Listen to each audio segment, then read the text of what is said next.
আর সবচেয়ে সেন্সিটিভ কথা এখন বলে দিই, সেটা কি জানেন? আপনার নজরে আমি একজন সাধারণ ব্যক্তি, মাহমুদ কথা বলতেছি, অত বিজ্ঞ না আমি, অত শান শৌকতের সাথে আপনার কাছে আসতে পারিনি আমি, আমার টোন অতটা মানে জোরালো না বা মধুর না।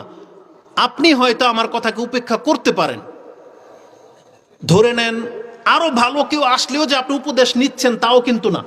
আর না হয় আপনাদের আজকের আমাদের এই আলোচনার মূল আহ্বায়ককে ডাক্তার আবুল কালাম আজাদ ভাই, এখন উনি আপনাদের কাছে এটা ডিমান্ড করলো, আচ্ছা ঠিক আছে এবার তো মাহমুদ ভাইকে নিয়ে আসছি, আপনারা তো তওবা করলেন না, নাম বলেন কোন হুজুরকে নিয়ে আসলে গ্রামবাসী সবাই নামাজি হয়ে যাবেন, তওবা করবেন, আমরা তাকে বলবো চলেন তাকে নিয়ে আসি। আপনি যে কোনো আলেমের নাম বলবেন না, সেটা বাংলাদেশের তো কেউ, তার মানে আমরা তার এলাকায় যাই, চলেন দেখি তার কথাকে কতটুকু মূল্যায়ন করে, দেখবেন এই একই রেজাল্ট না? তার মানে বোঝা যাচ্ছে যে আসলে মানুষ তওবা করে ব্যক্তিদের দেখে না, তার অন্তর দেখে। আপনি তওবা করবেন আপনার অন্তর ভালো হইলে, আপনি ভালো হইলেই আপনি তওবা সম্ভব, সেটা আমার কথা হোক অথচ বাচ্চার কথা হোক। এই জন্য আমি আপনাকে বলবো, কথাকে আমাকে ভেবে আপনি মূল্যায়ন করবেন বা অমূল্যায়ন করবেন এটা উচিত না, বরং আপনাকে আপনার রবের কথা ভাবতে হবে। জানেন আল্লাহ সুবহানাহু ওয়া তাআলা কি বলেছেন? আপনি কয়েকটা আয়াত পাবেন, সূরা বাকারাতে পাবেন, সম্ভবত 217-18 নম্বর আয়াতে রয়েছে, এবং আপনি আয়াতটা সূরা আনআম 6 নম্বর সূরার 158 নম্বর আয়াতে পেয়ে যাবেন। সেখানে আল্লাহ বলতেছেন এই যে পৃথিবীর মানুষ যারা ঈমান আনতেছে না, তওবা করতেছে না, বা যারা মুসলিম দাবি করে তারা নামাজ পড়তেছে না, তারা সৎ হচ্ছে না, কেন? তারা কিসের অপেক্ষায় আছে? হাল ইয়ানজুরুনা ইল্লা আন তা'তিয়াহুমুল মালাইকা, তারা কি অপেক্ষায় বসে আছে যে আমি আল্লাহ একজন মানুষ কেন পাঠাইলাম, নবী কেন এখন আসে না, এই হুজুররা কেন কথা বলে? তারা কি এটাই বলতে চাচ্ছে যে আকাশ থেকে আল্লাহ ফেরেশতা কেন নামায় না? হাল ইয়ানজুরুনা ইল্লা আন তা'তিয়াহুমুল মালাইকা, নাকি তারা এর চেয়ে বড়টা চাচ্ছে, আও ইয়াতিয়া রাব্বুক, নাকি আপনার রবকে দেখতে চাচ্ছে যে আল্লাহ নিজে এসে যদি বলে তাহলে আমরা ইসলাম মানবো না মানবো না, এমনটা কি? আও ইয়াতি বাদু আয়াতি রাব্বিক, নাকি আপনার রবের ওই নিদর্শন দেখার জন্য অপেক্ষায় আছে? ইয়াউমা ইয়াতি বাদু আয়াতি রাব্বিক, তবে জেনে নেন আপনার রবের যে নিদর্শন দেখার জন্য তার অপেক্ষায় আছে, সেইটা যেই দিন তার সামনে এসে দাঁড়াবে, কে এসে বলেন, কে এসে দাঁড়াবে আপনার সামনে? মালাকুল মউত। কে আসবে? ওটা তো একটা ফেরেশতা না? এই মালাকুল মউত একদিন প্রত্যেকের সামনে আসবে, যেটা আপনি আমি দেখতে চাচ্ছি, কিন্তু যেই মুহূর্তে এসে দাঁড়াবে, বলেন তো ওই মুহূর্তটার মূল্যটা কি? এটা আপনার জীবনের সর্বশেষ মুহূর্ত, তাই না? এখন যদি আপনি বলেন যে আস্তাগফিরুল্লাহ, গ্রহণযোগ্য হবে? গ্রহণযোগ্য হবে না। এখন যদি বলেন তুমি একটু ওয়েট করো, আমার ওযু তো আছে, আমি একটু নামাজটা পড়ে নিই, অপশন দেবে? অপশন দেবে না। তার মানে বলছে ইয়াউমা ইয়াতি বাদু আয়াতি রাব্বিক, আপনার রবের সেই নিদর্শনটা যখন তার সামনে এসে দাঁড়াবে, লা ইয়ানফাউ নাফসান ঈমানুহা লাম তাকুন আমানাত মিন ক্বাবলু, এর আগে যেই ব্যক্তি ঈমান আনে নাই, এখন যদি ঈমান আনে তার ঈমান কাজে আসবে না। আমানাত মিন ক্বাবলু আও কাসাবাত ফি ঈমানিহা খায়রা, আর এই ব্যক্তি যে ঈমান নিয়ে বসে আছে, নামাজ পড়তেছে না, এখন যদি বলে আমাকে একটু ছাড়েন নামাজটা পড়ে নিই, আল্লাহ বলছে এখন আর কোনো কাজ হবে না। এখন যদি সে ডিক্লেয়ার দিয়ে দেয় যে এত টাকা মসজিদে দান করে দিও, এত টাকা ওই যে তোমার বোন পেত, ওই যে অমুক ভাই পেত, ও আমার ঋণটাকে পরিশোধ করে দিও, ঋণ তো পরিশোধ করা হবে, কিন্তু এই ব্যক্তির তওবা এটার গ্রহণ করা হবে না, শাস্তি আপনাকে পেতেই হবে।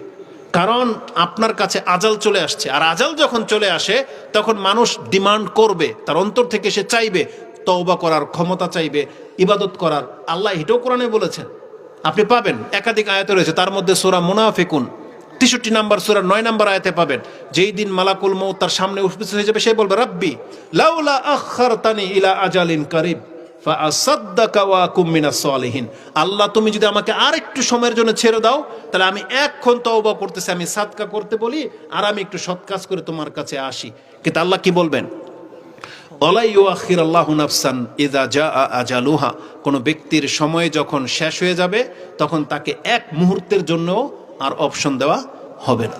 এজন্য আমি আমাদের মুসলিম ভাইদেরকে বলবো, ওয়াজ জীবনে বহু শুনছো, অনেক শুনবা, কিন্তু অন্তরটাকে আগে উপস্থিত করো, দেখো যে নিজের দিকে তাকাও এবং দেখো এই লাইফটা কি, আসলে আমরা কেন সৃষ্টি হয়েছে এটা ভাবতে হবে।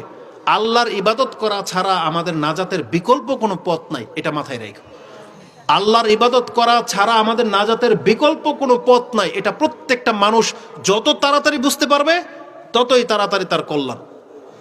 আমি আর কথা লম্বা করব না, আমি শুধু এতটাই বলতে চাচ্ছি, আমাদেরকে ইবাদত করতে হবে এবং ইবাদত করতে হবে কোরআন এবং সুন্নাহ ভিত্তিতে, নিজের খেয়াল খুশি না। কারণ নিজের খেয়াল খুশি করলে আল্লাহ সুবহানাহু ওয়া তাআলা সেই ইবাদত কবুল করবে না। যেমন নিজের খেয়াল খুশি চলবে না, তেমন শিরিক যুক্ত ইবাদত চলবে না, তেমন বিদআত চলবে না। খালেজ ভাবে আল্লাহ সুবহানাহু ওয়া তাআলার ইবাদত করতে হবে। আমাদের সালাফরা যেটা বলতো, সর্বশেষ একটা কথা, হাসান আল বসরি তিনি বলতেন, লা ইয়াসিহুল কাউলু ইল্লা বিআমালিন ওয়ালা ইয়াসিহুল কাউলুন ওয়া আমালুন ইল্লা বিনিয়া ওয়ালা ইয়াসিহুল কাউলুন ওয়া আমালুন ওয়া নিয়াতুন ইল্লা বিসুন্নাহ। তিনি এইভাবে বলতেন, মানে একজন ব্যক্তি যদি বলে যে আমি মুসলিম, মানে আমার ঈমান আছে অন্তরে, কিন্তু সে যদি মুখে না বলে, এটা গ্রহণযোগ্য হবে না। কারণ আপনার সমাজের, আমাদের আশেপাশে অনেক হিন্দু থাকে না, ও কবে আল্লাহর প্রতি বিশ্বাস আনছে আমরা জানি না, এখন ও মরে গেল। এখন কেউ যদি বলে যে ও মুসলিম, এটা মানবেন? মানবেন না, কারণ মুখে না বললে এটা গ্রহণযোগ্য হবে না, আল্লাহর কাছেও গ্রহণযোগ্য হবে না। অন্তরটা অন্তরে থেকে গেছে, অন্তরের কোনো বিচার নাই, মুখে প্রকাশ করতে হবে। আর মুখে প্রকাশ করলেন, যে আমরা প্রকাশ করেছি যে হ্যাঁ আমি মুসলিম, হাসান আল বসরি বলতেছেন এটা গ্রহণযোগ্য হবে না বা সঠিক হবে না যতক্ষণ পর্যন্ত আপনি আমল না করবেন। আপনি মুখে বলছেন মুসলিম, অত নামাজ পড়েন না, তার মানে আপনার মুখের এই কথা যথেষ্ট হবে না। মুনাফিকরা কি বলতো না যে আন্নাকা রাসূলুল্লাহ, বলতো না, ইযা জাকাল মুনাফিকুনা ক্বালু নাশহাদু ইন্নাকা লারাসূলুল্লাহ। তারা আল্লাহকে কসম করে বলতো, আমরা আল্লাহর কসম করে বলতেছে হ্যাঁ আমরা সাক্ষী দিচ্ছি আপনি তো মুহাম্মদ সাল্লাল্লাহু আলাইহি সাল্লাম, আল্লাহর রাসূল। কিন্তু আল্লাহ কি বলতেছেন, আল্লাহু ইয়াশহাদু ইন্নাল মুনাফিকিনা লাকাযিবুন, আল্লাহ সাক্ষী দিচ্ছে মুনাফিক তো মিথ্যুক। অথচ আপনাকে বলতেছে আল্লাহর রাসূল, কিন্তু ওর অন্তর ঈমান নাই, আল্লাহ বলছে তো মুনাফিক। আল্লাহ কোরআন আয়াত নাযিল করে দিয়েছেন। তার মানে মুখে যদি বলে যে আমি মুসলিম, ইসলাম গ্রহণ করেছি, কিন্তু আমল করে না, আল্লাহ তাকে মুনাফিক বলেছেন। তারপরে আমল করলেও যথেষ্ট হবে না যদি আপনার নিয়ত ঠিক না থাকে। অনেকে দেখেন না, ওই যে মসজিদে আসে, ভোট, এখন ভোটের সিজন চলতেছে না, কিছু মানুষকে দেখবেন টুপি পরে মসজিদে চলে আসছে জুমার দিন। কেন? যাতে করে আপনি তাকে কিছুটা বলতে দেন, বুঝেন, ভোট চাইবে বা কিছু একটা চাইবে। এটা উচিত না। আমি আমাদের মুসলিম ভাইদেরকে বলবো, এই ভোটাভুটি নিয়ে আপনি কি করবেন? নামাজ পড়লে আল্লাহর জন্য পড়েন, নাজাতের জন্য পড়েন, এই ভোটের জন্য না। কারণ এই ভোট আপনি আজকে পাশ করছেন, কয়দিন পরে আপনাকে লাথি দিয়ে নামিয়ে দেওয়া হবে। করেন, এটা বাংলাদেশের চিত্র না? তার মানে তাহলে আপনি যে 2 রাকাত নামাজ পড়লেন, সেই নামাজটাই নষ্ট করবেন কেন? সেটা আল্লাহর জন্য পড়েন, এটা আমাদের দাবি থাকবে। তার মানে লোক দেখানো নামাজ পড়বেন না, তাহলে কবুল হবে না। এখন আপনি আল্লাহর জন্যই পড়লেন, তাও কবুল হবে না যদি সেটা আপনার নবীর সুন্নত মোতাবিক না হয়। ইল্লা বিসুন্নাহ, সুন্নাহ মোতাবিক না হলে আপনার নিয়ত ঠিক থাকলেও নামাজ কবুল হবে না। আর এটার একটা এক্সাম্পল হলো বুখারীর একটা হাদিস। রাসূলুল্লাহ সাল্লাল্লাহু আলাইহি ওয়াসাল্লাম একজন সাহাবী আবু বুরদা, তার খালু কি করছে, ঈদের দিন কুরবানি করে ফেলছে নামাজের আগেই। তাকে জিজ্ঞাসা করা হয়েছে, বলতেছি ইয়া রাসূলুল্লাহ আমি এই জন্য করছি। নিয়তটা দেখেন কত চমৎকার, যে আমি এটা এই জন্য করেছি যাতে আমি চাচ্ছি যে আমার বকরির গোশত প্রথম আপনি এবং আমার আত্মীয় স্বজনরা আগে খাক, এই জন্য আগে জব করে ফেলেছি। রাসূল কি বলেছেন, মান যাবাহা কাবলা সালাহ ফাহিয়া সাদাকাতুম মিনাস সাদাকা, এটা একটা সাদাকার একটা অংশ।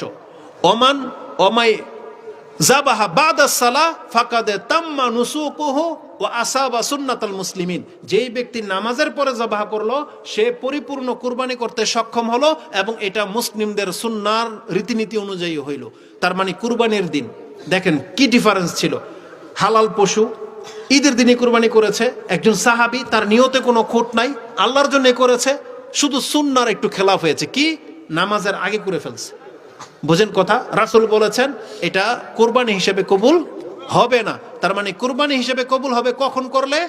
নামাজের পরে করলে। তার মানে জীবনের সব অ্যাঙ্গেলে আপনি এই কথাটা মাথায় রাখেন, যদি আপনার ইবাদত রাসূলুল্লাহ সাল্লাল্লাহু আলাইহি সাল্লামের দিক নির্দেশনা মোতাবেক না হয়, তার মানে এই ইবাদত করে নাজাত পাওয়া যাবে না, ওই খ্রিস্টানদের মতো হবে, হিন্দুদের মতো হবে। কারণ তারাও ইসলামের শরীয়তের বাইরে থেকে ইবাদত করে যাচ্ছে, আল্লাহ কোনোদিন তাদের কাছ থেকে এটা গ্রহণ করবে না। বরং আল্লাহ বলবে আমি তো রাসূলকে পাঠিয়েছি রাসূলকে অনুসরণ করার জন্য, যেটা আপনি সূরা নিসা 4 নম্বর সূরার 64 নম্বর আয়াতে পেয়ে যাবেন। আল্লাহ বলেছেন ওমা আরসালনা মির রাসূলিন ইল্লা লিইউতা বিইজনিল্লাহ, আমি তো রাসূলদেরকে পাঠিয়েছি পৃথিবীতে শুধু এই জন্য যে আমার ইচ্ছায় রাসূলদেরকে অনুসরণ করা হোক। আর আপনি রাসূলের অনুসরণ ছেড়ে দিবেন, আল্লাহ আপনার কাছ থেকে কোনো কিছু গ্রহণ করবে না।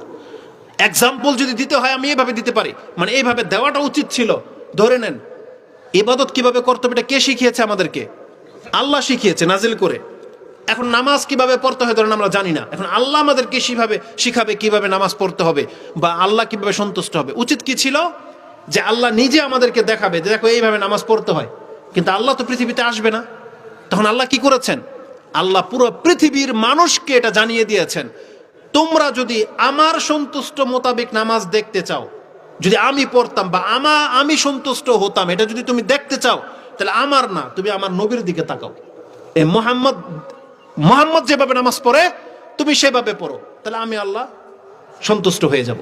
তার মানে রাসূল সাল্লাল্লাহু আলাইহি সাল্লামকে এক্সাম্পল হিসেবে পেশ করা হয়েছে যে এটা হচ্ছে আমার সন্তুষ্টির একটা মাপকাঠি, এর কে অনুসরণ করো তাহলে আমার সন্তুষ্টি তুমি পেয়ে যাবে।